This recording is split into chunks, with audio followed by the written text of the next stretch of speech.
Предпоследниот ден од изборната кампања во Штип очекувано го одбележаа голем број партиски активности, промоции и обвинувања. СДСМ на прес праша каде завршија парите од Штипската пастрамалијада. Во октомври 2014 година, со одлука на Совет, 12 пати се зголемува износот и наместо 300.000 денари, сумата се зголемува на 3.500.000 денари. А само 20 дена подоцна, полицијата поднесува кривична пријава за проневерени 2.700.000 денари. Се поставува прашањето, каде се потрошените пари? Реагираа од општината. Со здруженијето кое беше формирано за организирање на пастрамалијадата, општина Штип имаше склучено меморандум за соработка. Општината не се меша во судските процеси и доколку се докажат злоупотреби, тоа ќе си ја сноси одговорноста, бидејќи со меморандумот се обврзало да ја реализира манифестацијата како што треба, според словото на законот.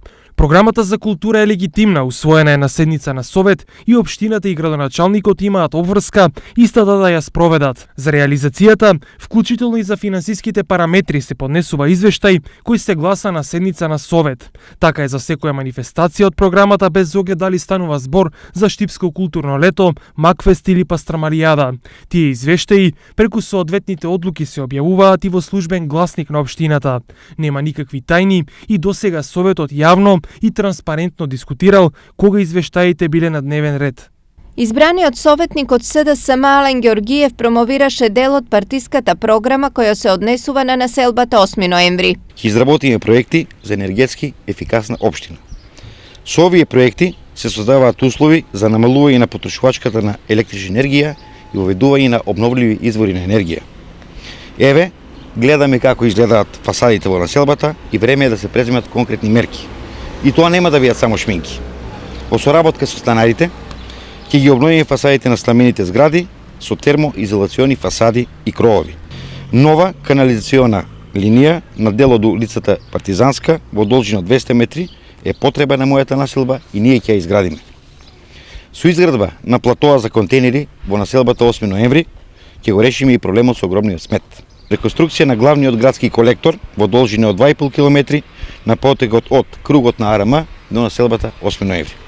Истовремено, на овој колектор ќе ги приклучиме и отпадните води од населба Балканска. Кандидатот за градоначалник Благој Бочварски синоќа заедно со министерката Мила Царовска имаа средба со текстилните работнички и нивните здруженија.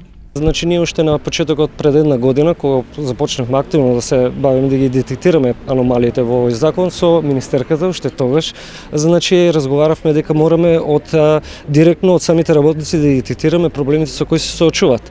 Овие средби се со цел да можеме заеднички да детектираме проблемите и да ги унапредуваме процесот во законот за работни односи. Ќе се залагам заедно со нив, ќе се борам за подобрување на нивните права, без разлика што немам многу ингеренции во овој дел.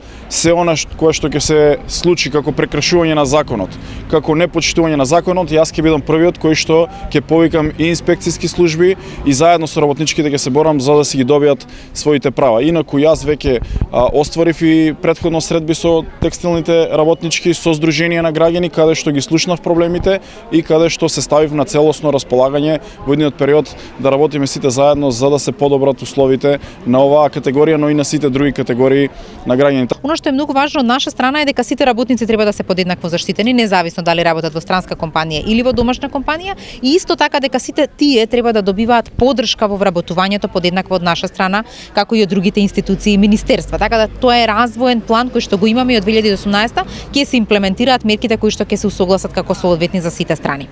Денес на пресот ВМРО ДПМН обвинија дека доцни исплатата на минималната плата. За состојбата да биде полоша, имаме поплаки од граѓаните дека при секое отварање на ова прашање со газдите се соочуваат со невидени закани, дека ако продолжат да бараат исплата на ветувањето, половина од вработените ќе ги избркаат од работа. Регистрирани се случувања од типот подпишување на изјави од страна на вработените под притисок на газдите или неоправдани казнување како се ги повратиле исплатените средства. Се прашувам, ако работниците предизборно се соочуваат со ваква неправда и сеење на страв, како ли ќе биде понатаму? Реагира од СДСМ. Додека ВМРО ДПМНЕ беше на власт, минималната плата изнесуваше 10.080 денари, со дискриминирачки однос кон работниците од текстилната и кожарската индустрија. За овие луѓе платата изнесуваше 9.000 денари. Пред само 2 години ДПМНЕ го одби предлогот на СДСМ за покачување на минималната плата од 11.000 денари. Владата предводена од СДСМ во првите 100 дена ја покачи минималната плата и таа важи за сите. Без дискриминација работниците земаат 12.000 денари. Спиралата на покачување на платите ќе продолжи константно да расте. Новата локална власт ќе застане за секој работник во секое време.